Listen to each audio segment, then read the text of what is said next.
ಅಕ್ಕಿದೊಳಗೆ 0.6 ಐತಿ ಪ್ರೋಟೀನು, ಆದರೆ ಸಿರಿಧಾನ್ಯದೊಳಗೆ more than 6% ಐತಿ.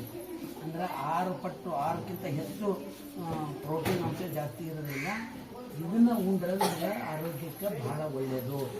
ಇದು ನಮ್ಮ ಅಕ್ಕಿಯನ್ನು ಉಂಡಷ್ಟು ಉಣ್ಣದಂಗಲ್ಲ, ಕ್ವಾಂಟಿಟಿ ಅಂತಂದು ಏನೈತೇವೆ ಅಷ್ಟು ಪ್ರಮಾಣದ ಉಣ್ಣದಂಗಲ್ಲ. ಇನ್ನು ಸ್ವಲ್ಪ ಉಂಡ್ರೂ ಕೂಡ ನಮಗೆ ಆರೋಗ್ಯಕ್ಕೆ ಒಳ್ಳೆಯದು. ಇದು ಸ್ಲೋ ಆಗಿ ಡೈಜೆಷನ್ ಆಗ್ತೈತಿ.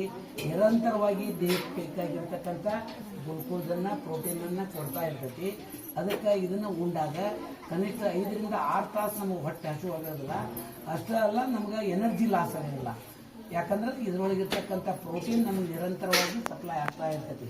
ಅದಕ್ಕೆ ಇದನ್ನು ಉಣ್ಣೋದ್ರಿಂದ ನಮ್ಮ ಆರೋಗ್ಯ ಬಹಳ ಸುಧಾರಿಸ್ತೈತಿ.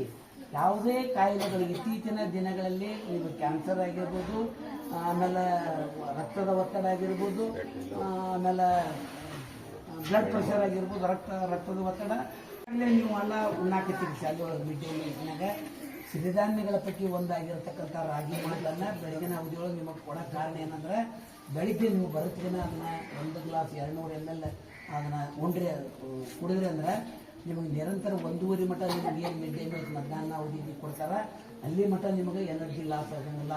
ನಿಮ್ಗೆ ಎನರ್ಜಿ ಆಗಿ ಇರ್ತೀರಿ, ಹೊಟ್ಟೆ ಹಸಿವಾತು ಬಳ್ಳಿ ಕೆಸುವಾತು ಆಗೋಂಗಿಲ್ಲ. ಅದಕ್ಕೆ ಅದರೊಳಗಿನ ಇರತಕ್ಕಂಥ ಪ್ರೋಟೀನ ಕಾರಣ. ಆಮೇಲೆ ಇದರೊಳಗಿನ ವಿಶೇಷ ಅಂಶ ಅಂದರೆ ನಾರಿನಾಂಶ ಹೆಚ್ಚು ಇರೋದರಿಂದ ನಿಮಗೆ ಮಲ ವಿಸರ್ಜನೆ ಕೂಡ ಅಷ್ಟೇ ಸುಲಭವಾಗಿ ಆಗ್ತದೆ. ಅದಕ್ಕೆ ಸಿರಿಧಾನ್ಯಗಳನ್ನು ಉಣ್ಣೋದನ್ನು ರೂಢಿ ಮಾಡ್ಕೋಬೇಕು. ರೈತರಾದಂಥವರು ಸಿರಿಧಾನ್ಯಗಳನ್ನು ಮನೆ ಪೂರ್ತಿಯಕ್ಕಾದರೂ ಬೆಳಿಬೇಕು, ಮಾರಾಟಕ್ಕಲ್ಲ. ಮನೆ ಪೂರ್ತಿಯಕ್ಕೆ ಬೆಳ್ಕೊಂಡು ನಾವು ಆರೋಗ್ಯಯುತವಾಗಿ ಇರಬೇಕಾದ್ರೆ ಸಿರಿಧಾನ್ಯಗಳನ್ನ ಬೆಳಿಬೇಕು, ಉಣಬೇಕು. ಕಾಯಿಲೆಯಿಂದ ದೂರ ಇರೋದಾದ ಇವೆಲ್ಲ ಅಕ್ಕಿ ಇದರಿಂದ ಇದು ಅವಲಕ್ಕಿ ಮಾಡ್ಯಾರ, ಇದು ಹಿಟ್ಟು, ಇದು ರವಾ, ಆಮೇಲೆ ಇದು ಶಾವಿಗೆ ಮಾಡ್ಯಾರ. ಇದರಿಂದನೇ ಶಾವಿಗೆ ಮಾಡಿರ್ತಕ್ಕಂಥದ್ದು ಇವೆಲ್ಲ ಇದರಿಂದನೇ ಮಾಡಿರ್ತಕ್ಕಂಥವು. ಇದನ್ನು ವಿಶೇಷವಾಗಿ ನಾವು ಫಾರಿನಿಗೆ ಕಳಿಸೋದಾದ್ರೆ ಇಂಥ ಪ್ಯಾಕ್ನ ಮಾಡಿ ಕಳಿಸಿದ್ರೆ ಅದು ಬರೋದಿಲ್ಲ. ಇದು ವ್ಯಾಕ್ಯೂಮ್ ಪ್ಯಾಕಿಂಗ್ ಅಂತಾರೆ. ಅಂದರೆ ಇದರೊಳಗೆ ಯಾವುದೇ ಏನು ಗಾಳಿ ಇರೋದಿಲ್ಲ. ಗಾಳಿ ಎಲ್ಲ ಹೊರಗೆ ತೆಗೆದಿರ್ತಾರೆ. ಗಾಳಿ ಹೊರಗೆ ತೆಗೆದಿರೋದ್ರಿಂದ ಇದರೊಳಗೆ ಯಾವುದೇ ಕೀಟ ಇರೋಕ್ಕೆ ವಾಸಿಸೋಕ್ಕೆ ಸಾಧ್ಯ ಇಲ್ಲ.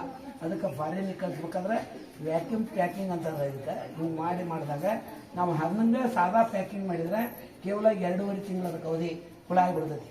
ಇದು 1 ವರ್ಷ ಇಟ್ಟರು ಏನಾದಂಗಿಲ್ಲ. ಅದಕ್ಕೆ ಇಂಥ ಪ್ಯಾಕಿಂಗ್ ಮಾಡಿ ವಿದೇಶಕ್ಕೆ ಕಳಿಸ್ಬೇಕಾದ್ರೆ ಈ ಥರ ಪ್ಯಾಕಿಂಗ್ ಮಾಡ್ತಾರೆ. ಗಾಳಿಯಿಂದ ಯಾವುದೇ ಕೀಟಗಳು ನಮಗೆ ಎಲ್ಲವಕ್ಕೂ ಏನಕ್ಕೆಲ್ಲ ಉಸಿರಾಟಕ್ಕೆ ಗಾಳಿ ಬೇಕಲ್ಲ. ಯಾವುದೇ ಗಾಳಿ ಇಲ್ಲ ಅಂದ್ರೆ ಸತ್ತು ಹೋಗ್ತಿರ್ತದೆ, ಇರೋದಿಲ್ಲ ಅಥವಾ ಸಟ್ಲಾದಿಲ್ಲ. ನೆಕ್ಸ್ಟ್ ಮತ್ತೆ ಯಾರಿಗೆ ಏನು ಬೇಕು ಪ್ರಶ್ನೆ ಹಂಗೆ ನೋಡ್ಕೊತ ಹೋಗಂಗಿಲ್ಲ.